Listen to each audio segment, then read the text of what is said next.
Good morning, and apologies in advance for the annoying airboats that just love to hammer down right over here. Today's topic is a very controversial subject that is probably the most frequently brought up on my channel, about child support. Many of you have seen me for years complaining about being forced via the state having to pay child support. I've been labeled as a deadbeat dad for not only falling behind, but for complaining about having to pay so much, if any, in the first place. But before we get into that, I would like to just talk about what is child support.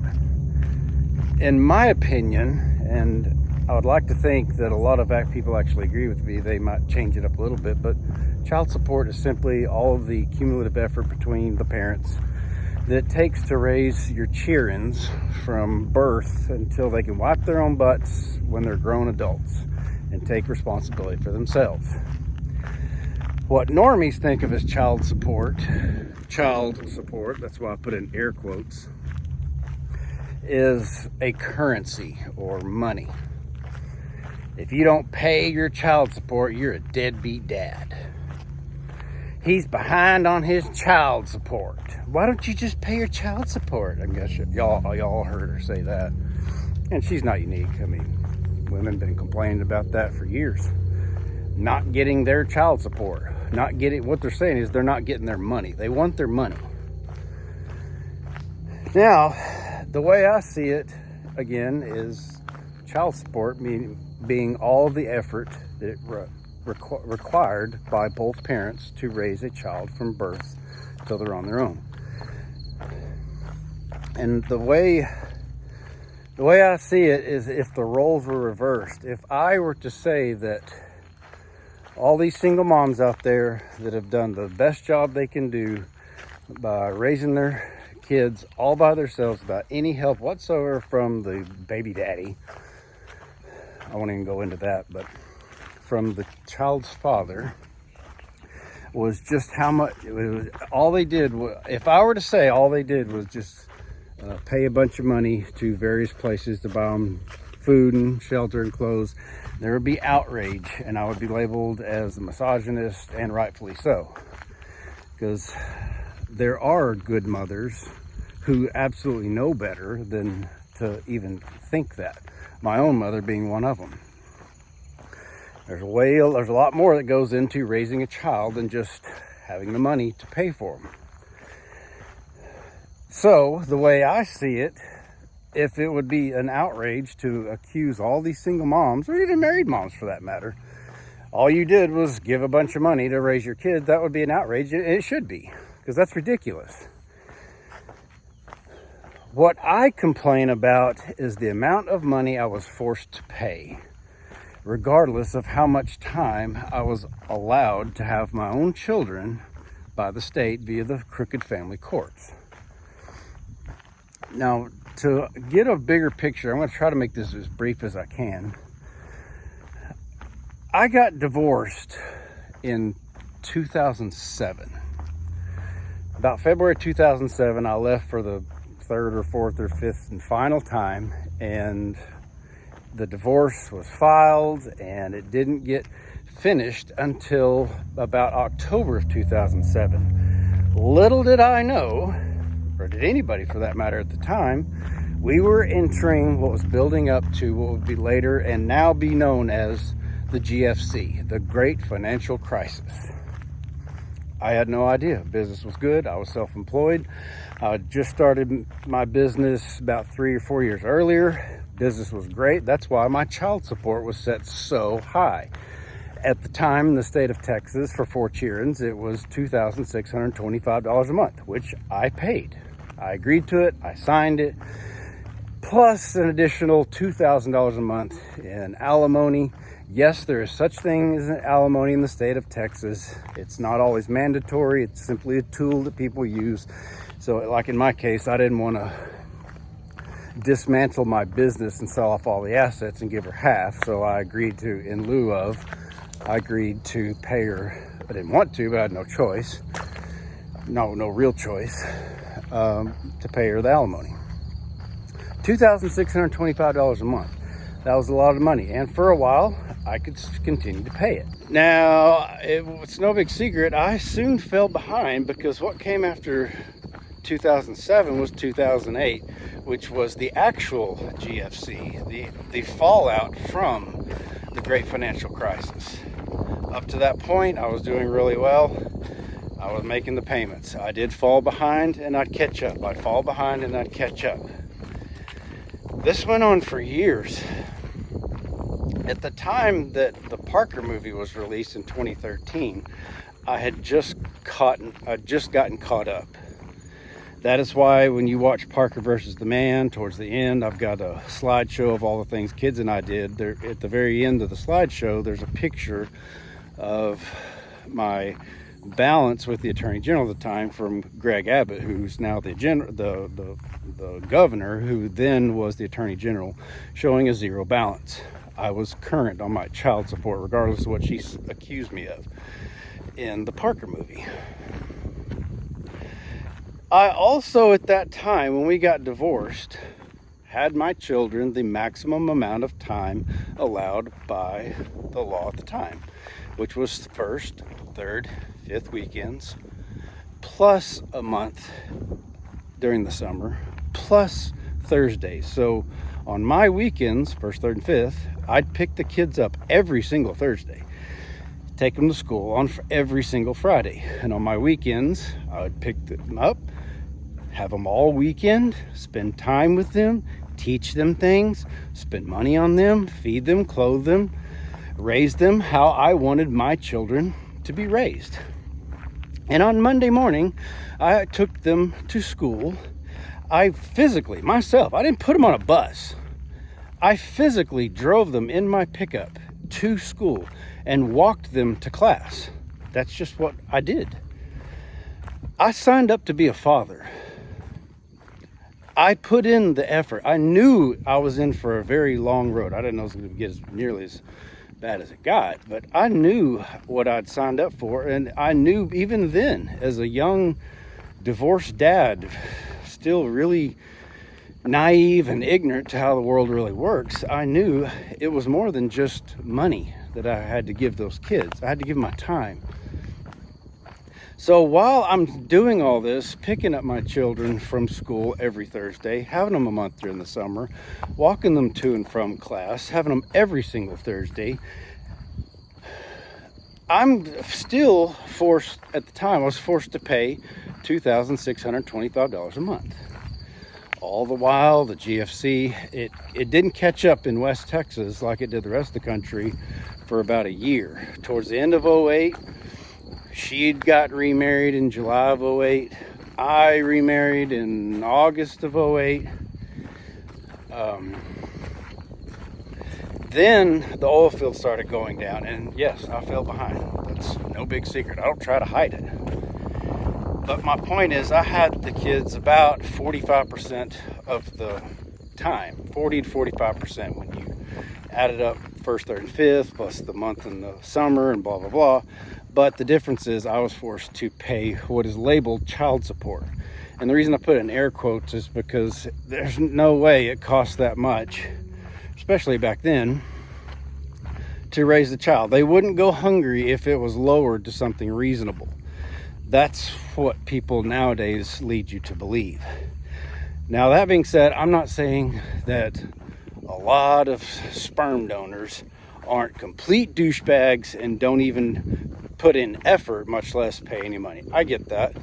If I were you ladies, I'd stay away from them. I certainly wouldn't be going to the bars and wind up in the bed with them. Just me, though. So, all this time I've been complaining about having to pay too much, because the only way, by the time the Parker movie happened, the only way you can get child support lowered is to go to court. The courts were backing up because of the downturn in the economy. Everybody's wanting to go back to court. And in the meantime, while you are waiting in line, the bill keeps racking up and racking up and racking up. So that's how I got behind. And the only thing she had over me was time with the kids. That's the only way I could get it lowered. That she'd say, well, you want to lower your child support? Go from first, third, and fifth weekends to second and fourth. Bam, instantly trimmed off like 25% of my time with my own children. Thursdays, wiped out. There goes another 52 days out of the year, wiped out, to get it lowered. Something that was manageable that I could actually do. Then after the Parker movie happened, she was illegally allowed to move our Cheerins 5.5 hours away from Odessa, Texas to San Antonio, Texas. But you know what didn't change? I still showed up. Every other weekend, second and fourth week Fridays, I took off from my job. Self-employed, subcontract field service mechanic. Every other weekend, I drove my unhappy, miserable ass down to San Antonio and picked up my Cheerins, spent my time with them for either 42 hours or 48 hours. Yes, towards the very end, she got so picky, it couldn't just drop them off at 6 every time. I don't remember second or fourth or vice versa, but one time I dropped them off, it was at 6 p.m. Then the other time, it had to be 2 p.m. And the kids hated that. They hated it. And it apparently didn't seem to matter to her.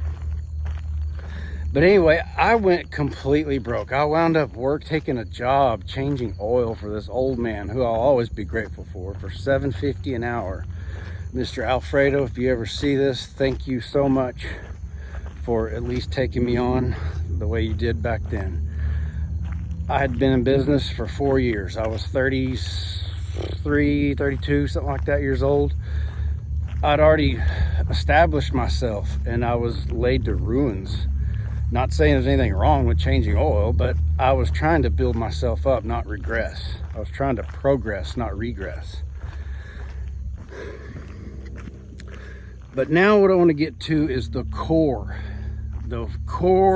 problem, the reason this happens, not just to me, to millions, tens of millions of divorced families, of which are almost always fathers that are the ones that are forced to pay.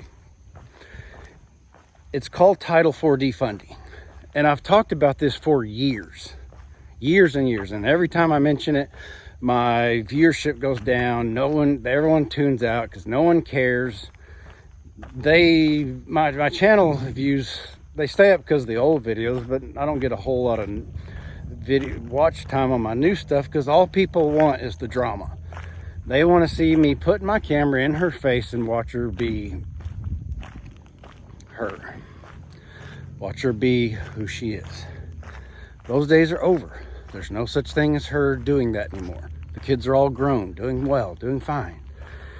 So now that I talk about Title IV defunding as the root cause of all this, people just in droves tune out. But I'm going to keep pounding on it, and eventually it will get to people with really, really big platforms. Pundits, politicians. So what is Title IV defunded family courts? In a nutshell, it's money from the federal government paid for via the Social Security Act of 1972 or 1 or whenever it came out, that pays money to the states to fund the salaries of the employees of the Attorney General in order for them to go collect child support, collect money. That's what it's for. In other words, the employees and the bosses of every state attorney general in the union, all 50 of them, are financially incentivized to collect more and more and more child support money from divorced parents. They are paid on about 66 cents on the dollar. In other words, for every dollar they collect in money, also known as child support, That money is then reimbursed by the federal government, United States federal government, to them. In other words, women have been incentivized to get divorced since the early 70s. And ever since, the divorce rate goes up and up and up. The single mothers are going up and up and up. And I'm not slamming single moms. I know there's countless stories. Everybody always jumps in and tries to jump down out there. Well, I'm a single mom and I did everything by the book, and he's a dude. I get it. They're people are douchebags. I get it. I know there's horrible men out there. I'm fully aware of it. I'm just as critical of them and disgusted by them. But there is a problem with single motherhood, because young girls are raised without a father figure. They don't know what a good man looks like because their mom raised them without one. They're young boys raised to be grown men. They've got the testosterone. They don't know what to do with it because women don't know how to be a man. And that's not a criticism. I don't know how to be a woman. I don't know what it feels like. I've never had a period. I can't imagine what that must feel like. I've been around women who go through their cycles, and everyone's seen the jokes, and I'm not slamming. It's something to be shameful of or it is what it is. It's okay for me to not know what it's like to be a woman, and just as much as it's okay for a mother not knowing what it's like to be a father. And what I've seen happen far too often is all these boys that had all this testosterone, raised in a household without a man to show them how to be disciplined, how to be a man, how to not be a woman, and they just grow into, typically and unfortunately, they grow into grown men who abuse women. That's where you get the Andrew Tates of the world. Yeah, they look great. Yeah, he's all in shape. And yeah, he actually says some things that are actually spot on, I agree with. But overall, you get an angry little boy trapped inside of a man's body with lots of money, and they figure out ways to get around the system to abuse women. Boys who are not taught by men how to properly treat women and take care of them grow and turn into assholes like Andrew Tate and his brother and all their douchebag followers that just worship the ground they walk on. And again, I tie this all back, at least for this country, the United States, Title IV defunded family courts. One of these days, I would love for any big politician, any big name in political pundit, I don't care if you're left or right, it doesn't matter to me. If you're on the left and the Rachel Maddows and I don't know who the big names are anymore, but that's the one that comes to mind. She never talks about it, and she never will. Same way on the right. Sean Hannity, who I haven't watched in years, or Mark Levin, or I just don't listen to these guys anymore, like at all. But the last time I checked, they don't ever talk about it. There are a few local politicians that have talked about it and brought it up, but they always get squashed. And that's very telling to me why a topic like this gets squashed by both the left and the right.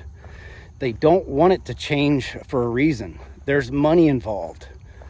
It starts stepping on their toes. But what I need and what I'm dying to see is pundits on the left and the right, of which I've never, ever seen the big names talk about Title IV defunded family court. Some people get close.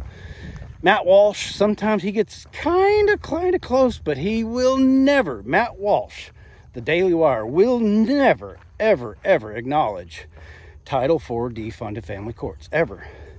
Because that would go against what his handlers are. I'm not just picking on Matt, it's all of them. Rachel Maddow and all the people like her, that goes against what funds them ultimately. So anyways,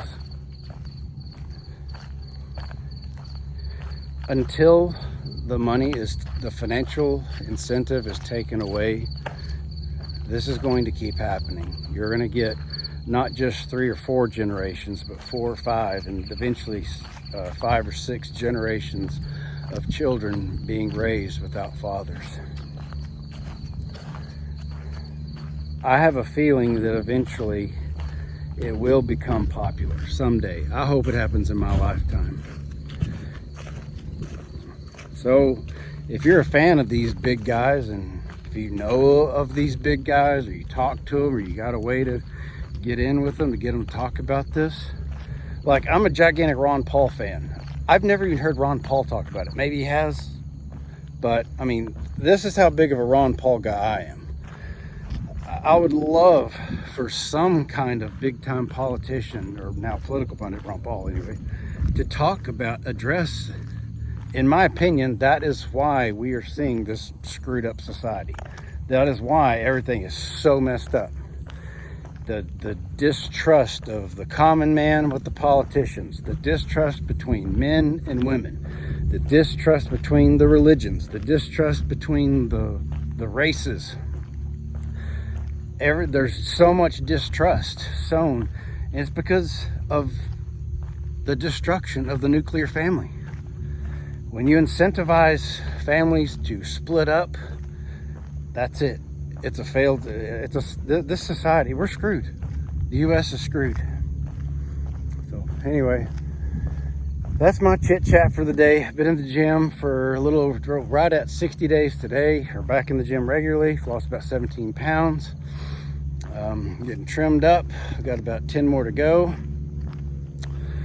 Hope you all have a good day, and consider not hitting your cheerings. Bye.